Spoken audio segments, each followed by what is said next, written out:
जय श्री राधे। जब कोई हमें अपशब्द कहे तो हमें क्या करना चाहिए और अनजाने में की गई गलती पर प्रभु क्या करते हैं, आइए जानते हैं महाराज जी से। यदि वास्तविक साधुता देखी जाए तो ये है कि कमी हमारी है। अगर हमारे सामने से कोई हमें गाली दे रहा है तो कहीं ना कहीं प्रभु मेरे को पवित्र करना चाहते हैं। हमें ये नहीं देखना कि उसने गाली हमें क्यों दिया। आज हम जो भगवत मार्ग में चलते हुए सच्चिदानंद तत्व से रहित है, विश्वास कीजिए केवल एक ही बात है, अपने में सद्गुण का भाव और दूसरे में दुर्गुण का भाव, यही हमें परेशान कर रहा है। और अगर लौट कर हम अपने हृदय को देखें भगवान को साक्षी करके, तो ये पता चल जाएगा कि मेरे साथ जो भी हुआ इससे भी अधिक होना चाहिए। क्योंकि एक सरकारी कानून में देख लीजिए, जब एक गलती का दंड आता है कई कई वर्षों तक की सजा दी। ऐसी हमने कितनी गलतियां की, जीवन के जीवन बीत गए पीछे से। आज तक हमारे प्यारे हमको दंड ना देके श्रीधाम वास दे रहे, अपने प्राण प्यारे भक्तों का संग दे रहे, अपने नाम जब लीला गायन लीला श्रवण का अवसर दे रहे। अब हमें चूकना नहीं चाहिए। बहुत सुंदर अवसर, विश्वास मान लीजिए। ये आसपास देखना बंद करो, आगे पीछे देखना बंद करो, बस झुका लो ग्रीवा और हृदय में देखो प्रियालाल का चिंतन चल रहा। बस मुझे जो लाभ मिला उसे मत छोड़ो, नहीं बाद में फिर हाथ लगता नहीं। ये जो एक दूसरे के प्रति द्वेष भाव, एक दूसरे के प्रति दोष दर्शन बिल्कुल भगवत प्राप्ति नहीं होने देगा। हमें सिर्फ अपना हृदय देखना है, श्री जी से मिलने की तैयारी करनी है। श्री जी से मिलने की तैयारी के लिए सदगुरुदेव रूपी माँ हमें धुलाई सफाई करके श्रृंगार कर रही है। जैसे माँ श्रृंगार कर देती है तो बच्चा ऐसा लगने लगता है कि पिता उसे दौड़ के गोद में ले लेता है।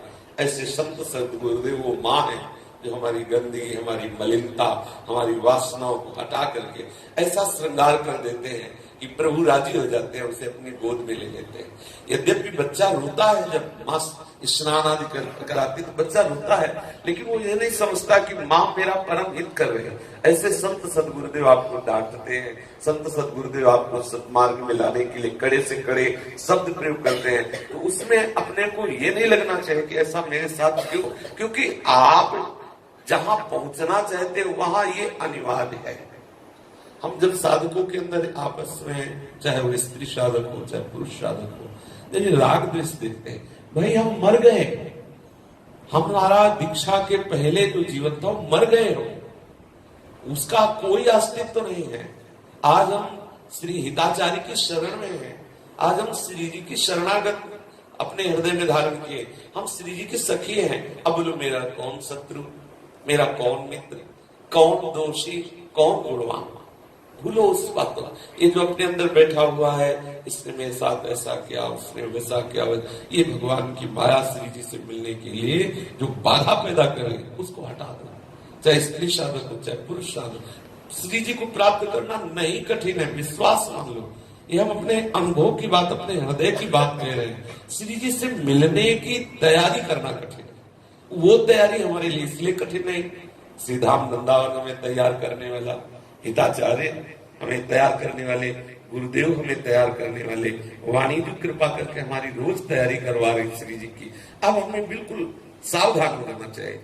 जैसे हम अपने कमरे में पोछा लगाते हैं, सोनी लगाते हैं, तो खिड़कियां बंद कर देते हैं। जब तक वो सूख न जाए तब तक कोई खिड़की न खुली रहे। ऐसे ही संत सदगुरुदेव जो हमारे हृदय में कृपा करके सदुपदेश के द्वारा मलिनताओं का नाश कर रहे हैं, तो खिड़कियों को बंद कर लो, क्योंकि द्रवित हृदय है, कहीं कोई धूल भरी आंधी आके पुनः गंदा न कर दे।